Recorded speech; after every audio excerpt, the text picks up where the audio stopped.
Hey everybody, wake up. This is Wake Up with Mark Joyner, episode number 122. And today we will discuss the perilously double-edged sword of ridicule.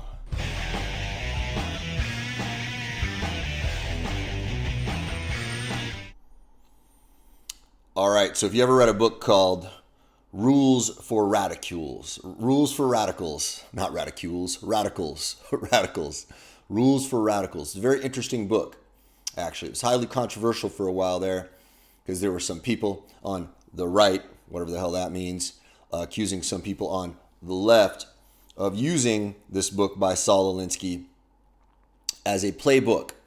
And then you had people on the left, pundits, and I think all of these pundits are all completely full of shit.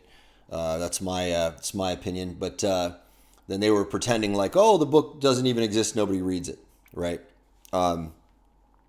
Bill Maher, especially, was quite vocal about saying, "Who the hell is that? Nobody actually reads that book. It's not true. Nobody uses it as a playbook." It's not true. There are a lot of people out there who read Rules for Radicals and they use it as a playbook.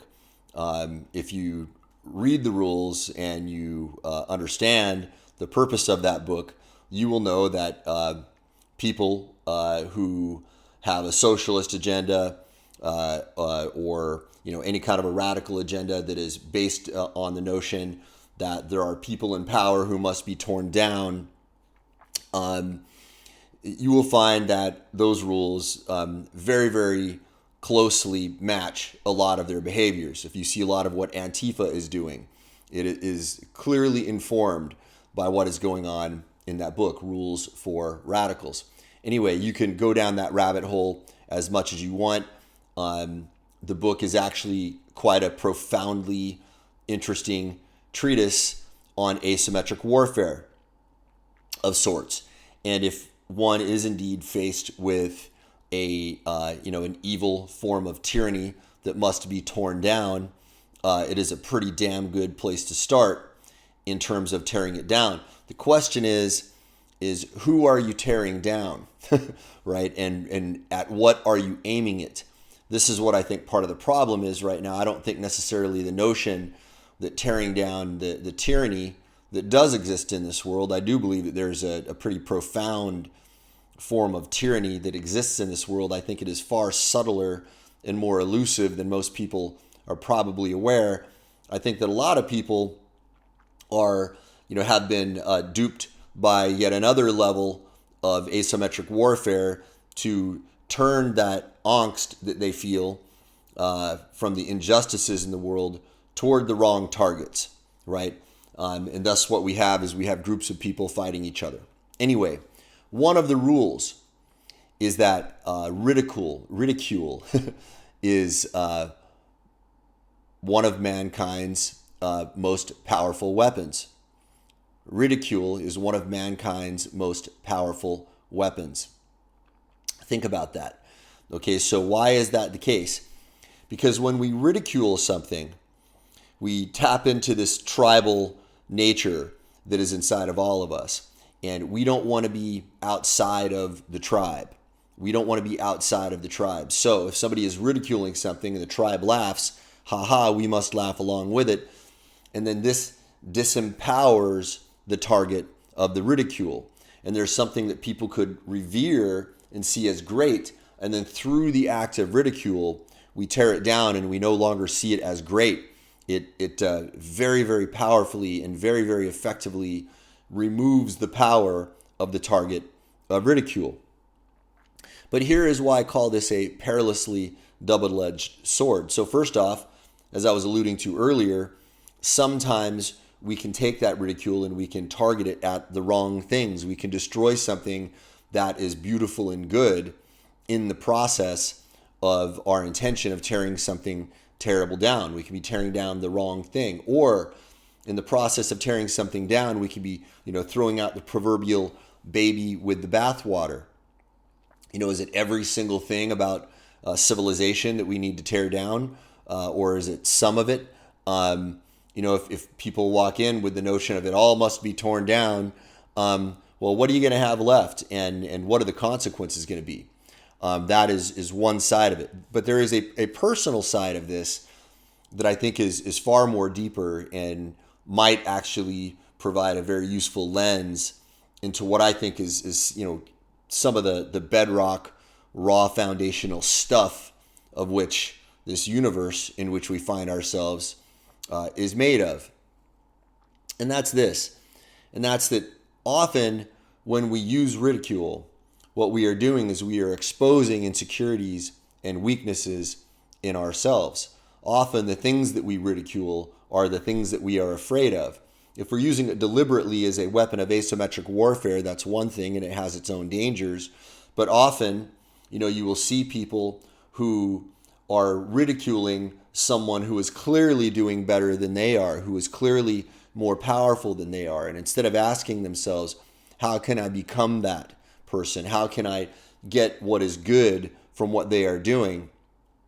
What they're doing is they're using it as a defense mechanism, and then they're tearing it down, and and it's basically like telling the world, I'm weak, I'm afraid of my weakness, I'm not willing to put in the work to become a stronger, better person. Therefore, the fastest and easiest thing for me to do is to tear this person down. Now, for any of you guys who read my Facebook wall, I wrote something about copying and plagiarism yesterday, and I was talking about how this is a very dangerous path, right? Because when you walk down the path of plagiarism, what happens is you are sending a signal to yourself that, hey, I don't need to develop the true creative potential inside of me. What I'm going to do is I'm just going to swipe from others, and there are all sorts of other unintended consequences that go along with that. So what's the point here? You'll notice I've spoken many times about the Taoist notion of the yin and the yang, or the Hindu notion of Shiva, Shakti, Vishnu, these interacting forces that exist within the universe that seem to explain some of the phenomena that we see. And if you look at this through the Taoist lens, anytime you tear something down like that, yes, you are going to get an effect, right? It's like when Yoda was talking with Luke, right, in The Empire Strikes Back, on when he was teaching him, he said, "Is the dark side more powerful?" He said, "No, it's quicker, faster, more seductive, but not more powerful," right? So this is, I think, the same thing. When you're playing with ridicule, when you're playing with plagiarism, when you intend to steal things from people, when you tend to take the quick, easy path, the quick and easy but unhealthy and morally corrupt path, what's going to happen is you are going to have a whole cascade of unintended consequences come in and affect your life. And I think that this will happen to you on many, many levels. It's something I've certainly observed in myself. Every time I attempt to use any of these dark side or the black side of the yin yang spectrum, the far too yang stuff, right? Or I think there's probably a good way to use this yang energy. That's a whole other conversation. But when you're using these things for ill purposes, or when you are using them to cover up your own weakness, there is going to be a consequence. There is going to be a consequence. And I think the consequences are both internal and external, right? So when you're going around and ridiculing people around you will begin to fear you and are not necessarily going to want to become close to you, because they're going to wonder, when is it that you are going to turn that the laser of your very, very powerful ridicule on me? If that's how you're treating certain people, there's this unconscious awareness in the back of someone's mind that perhaps that you would turn it on them. I think people are aware of that. And again, you are depriving yourself often of the growth that you would get from facing that and accepting that, hey, this person is doing better than me, they're stronger. Instead of trying to tear them down through ridicule and assuage my poor little broken self-esteem by bringing them down a notch, You know, what you could be doing is you could actually be looking at that person and saying, hey, you know what? That person is doing better than I am. They're exposing a weakness inside of me, something that I feel insecure about. What can I do about that now? What can I do about that now to improve myself? Instead of, turning darkness on that person, you can allow their betterness to shine a light on you. And painful as it may be, it can lead you toward higher and higher levels of greatness. But this is not an easy path to walk.